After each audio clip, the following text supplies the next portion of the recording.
한 남자가 묵직한 포대자루를 저울 위에 올립니다. 안에는 지폐 다발이 가득 차 있어요. 무게를 확인한 남자가 한숨을 내쉬며 말합니다. 11,000리알, 이걸로 커피 한 잔도 못 사. 지폐가 몇 장인지 세는 게 아니라 무게로 돈을 세는 상황. 농담이 아닙니다. 지금 이란에서 실제로 벌어지고 있는 일이에요. 커피 한 잔 사려면 지갑이 아니라 포대자루를 들고 나가야 하는 나라. 이란이 지금 어떻게 무너지고 있는지 이야기해 보겠습니다. 이란 화폐 리알의 가치가 역사상 최저치로 추락했습니다. 달러당 142만 리알까지 치솟았어요. 2015년 핵 합의 당시에는 달러당 3만 2천 리알이었거든요. 10년 만에 화폐 가치가 44분의 1로 쪼그라든 겁니다. 쉽게 말하면 10년 전에 100만 원이던 저축이 지금은 2만 3천 원도 안 된다는 얘기예요. 더 심각한 건 정부가 설정한 공식 환율과 실제 시장 환율의 격차입니다. 공식 환율은 달러당 4만 2천 리알인데 시장에서는 142만 리알에 거래돼요. 무려 30배 이상 차이가 나는 거죠. 정부 발표와 현실이 완전히 따로 노는 이미 통제 불능 상태라는 뜻입니다.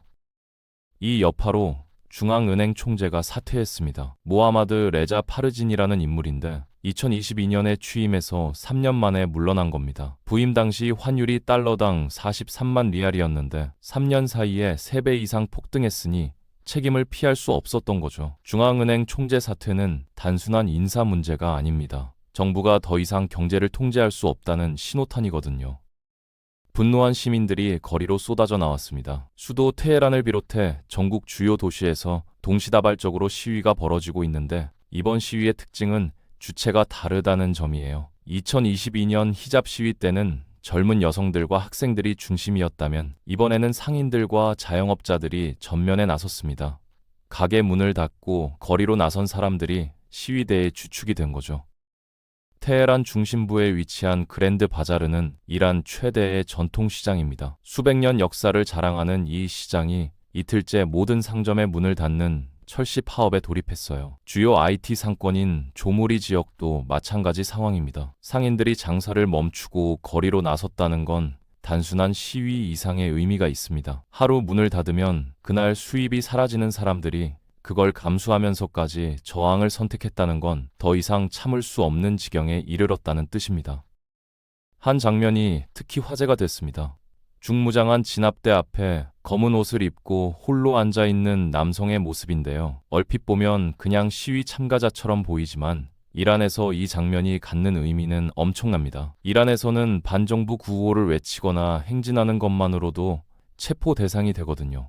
자칫하면 경찰의 무력에 희생될 수도 있고요.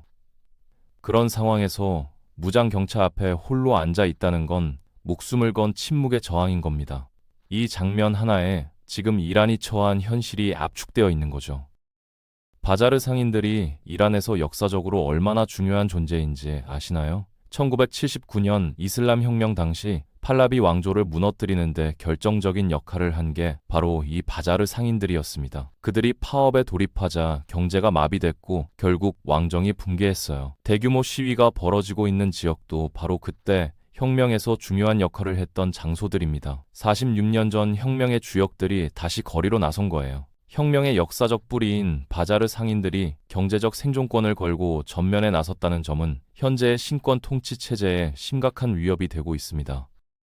시위대는 경제적 불만에서 시작했지만 빠르게 정치적 구호로 번지고 있습니다. 첫날에는 물가 상승과 환율 폭락을 규탄하는 목소리가 줄을 이뤘는데 둘째 날부터는 양상이 달라졌어요. 독재자에게 죽음을, 하메네이를 몰아내라 라는 구호가 등장하기 시작한 겁니다. 알리 하메네이는 1989년부터 36년 동안 이란을 지배해온 최고 지도자죠. 경제 문제로 시작된 시위가 정권 퇴진 요구로 확대되고 있다는 건 상황이 심상치 않다는 신호입니다. 더 놀라운 건 일부 시위대에서 왕정 복고를 요구하는 목소리까지 나온다는 점입니다. 이건 단순한 불만 표출이 아니라 질서 자체가 흔들리고 있다는 신호죠. 1979년 혁명으로 추출된 팔라비 왕조로 돌아가자는 주장인데 이건 현재 이슬람 공화국 체제 자체를 부정하는 거잖아요. 혁명 이전의 체제가 더 나았다고 생각하는 사람들이 그만큼 많아졌다는 뜻이기도 합니다. 팔라비 왕조 시절에도 비밀 경찰 사바크의 인권 탄압이 심했지만 적어도 경제적으로는 지금보다 훨씬 나았다는 기억이 남아있는 거죠. 정부는 최루탄을 동원해 시위를 진압하고 있습니다.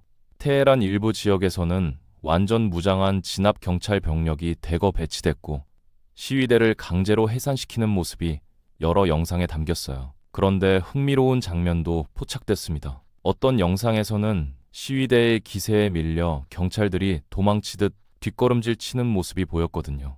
진압 당국도 시위의 규모와 강도에 당황하고 있다는 방증일 수 있습니다. 이란 국민들이 왜 이렇게 분노하는지 숫자로 살펴보겠습니다. 12월 기준 연간 소비자 물가 상승률이 42.2%입니다. 식료품 가격은 더 심각해서 전년 대비 72% 폭등했고 건강 의료 품목도 50%나 뛰어올랐어요. 전문가들은 초인플레이션 단계 진입의 전조라고 분석합니다. 임금과 저축 가치가 떨어지는 반면 상품과 서비스 가격이 치솟으면서 서민의 고통은 가중되고 있죠. 테헤란의 한 직장인은 2달 만에 월급의 실질 가치가 $300에서 $200 수준으로 떨어졌다고 호소했습니다. 부모님의 의료비와 차량 수리비조차 감당하기 어렵다고요. 또 다른 직장인은 월급이 생활비의 3분의 2도 안 된다며 외식과 육류 소비를 완전히 끊었다고 해요. 시위에 나선 상인들은 물가 변동 때문에 수입품 판매가 완전히 멈췄다고 호소했습니다. 환율이 시시각각 변하니 거래 자체가 불가능한 상황인 거죠. 대학생들도 시위에 합류하고 있습니다. 테헤란의 명문대인 샤히드 베헤슈티 대학교와 아미르 카비드 대학교 학생들이 집회를 예고했고 이미 한 대학에서는 학생들이 열악한 학업 환경과 당국의 무관심에 항의하며 시판을 줄줄이 내려놓고 단식 투쟁에 돌입했어요. 젊은 세대마저 미래에 대한 희망을 잃어버린 상황인 거죠. 정부의 대응은 민심을 더욱 악화시키고 있습니다. 마수드 페제시키안 대통령은 50%의 물가 상승률에도 불구하고 임금 인상은 20%로 동결했어요. 그러면서 세금은 62%나 올리는 초긴축 예산을 내놓았습니다. 물가가 절반이나 뛰었는데 월급은 5분의 1만 올려주고 세금은 더 많이 내라고 한다? 민심 분노가 폭발할 수밖에 없는 거죠. 대통령은 현 상황이 과거 정부와 의회의 잘못된 정책 결정이 누적된 결과라며 책임을 전 정부에 돌리고 있어요. 그러면서 대통령 스스로 재원 마련을 위한 대안이 없다고 토로할 정도니 정권의 재정 상태가 이미 한계에 도달했다는 분석이 나옵니다. 이제 질문을 바꿔볼까요?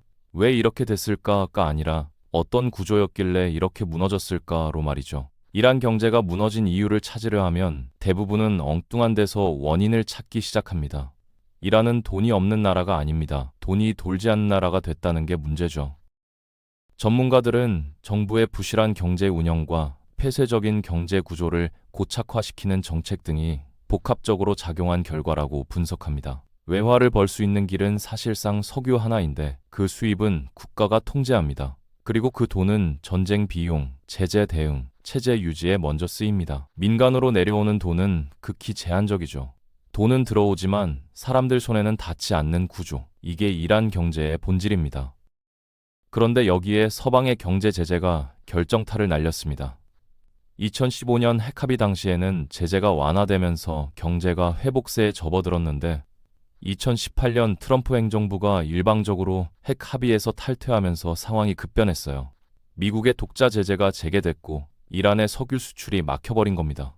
석유는 이란 경제의 생명줄이나 다름없거든요. 제재는 방아쇠였을 뿐이죠. 핵 합의 파기 이후 석유 수출이 막히자 이 구조는 한 번에 붕괴했습니다. 2025년 9월에는 유엔 안보리의 스냅백 제재까지 발동됐습니다. 영국, 프랑스, 독일이 주도해서 유엔 제재를 복원시킨 건데요.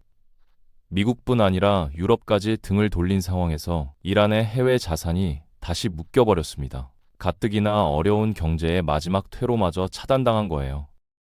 지정학적 갈등도 경제난을 악화시켰습니다. 이란은 이스라엘과 직간접적으로 충돌하고 있거든요. 2024년에는 양국 간 직접적인 군사 충돌까지 발생했습니다. 전문가들은 이스라엘과의 전쟁 당시 비용을 충당하기 위해 정부가 자국 은행 자금을 동원한 것이 경제 위기를 심화시켰다고 분석합니다.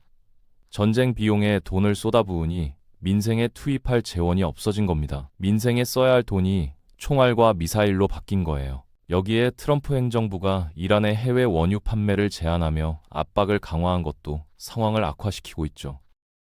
2022년 히잡 시위가 있었습니다. 이번 시위가 그때 이후 가장 조직적이고 강력한 저항이라는 점에 주목해야 합니다. 그때는 22세 여성 마흐사 아미니가 히잡을 제대로 쓰지 않았다는 이유로 체포된 뒤 의문사한 사건이 도화선이었죠. 정부는 강경 진압으로 대응했고 수백 명의 사망자가 발생했습니다. 시위 주동자 일부는 사형에 처해졌어요. 3년 전 시위 이후 미묘한 변화가 감지되고 있습니다. 테헤란 거리에서 히잡 없이 다니는 여성들이 눈에 띄게 늘었어요. 한때 공포의 대상이던 도덕경찰이 다가와 히잡을 쓰라고 요청하면 꺼져 라고 웅수하는 여성도 있다고 합니다. 시민 불복종이 일상화되고 있다는 신호죠. 그게 이번 시위까지 이어진 겁니다. 사형을 당할 수도 있다는 공포보다 생활의 붕괴가 더 무서워졌기 때문이에요. 지금 이란 정권은 딜레마에 빠져 있습니다.